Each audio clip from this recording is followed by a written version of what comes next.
గతంలో 4 జోన్లుంటే 6 జోన్లు చేసుకున్నాం. ప్రతి జోనల్ కమిషనర్కి ప్రతి డిప్యూటీ కమిషనర్కి శాంక్షన్ లిమిట్స్ పెంచుకున్నాం.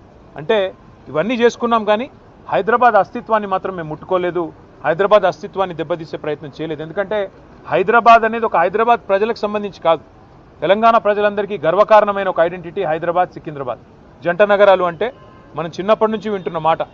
అట్లాంటిది ఇవాళ ఈ తుగ్లక్ ముఖ్యమంత్రి ఆయన తీసుకున్న ఒక నిర్ణయం వల్ల సికింద్రాబాద్కు ఒక ఐడెంటిటీ అనేది లేకుండా, ఒక అస్తిత్వం అనేది లేకుండా సికింద్రాబాద్ని శాశ్వతంగా చరిత్ర పుటలకి మరి పరిమితం చేసే విధంగా ఈ ముఖ్యమంత్రి ఈ ప్రభుత్వం తీసుకున్న ఒక నిర్ణయాన్ని వ్యతిరేకిస్తూ ఒక రాజకీయ పార్టీ కాదు, సికింద్రాబాద్లోని అన్ని వర్గాల ప్రజలు ఒకటై దానిలో అక్కడ ఉన్న ప్రజాప్రతినిధులంతా మా వాళ్ళు.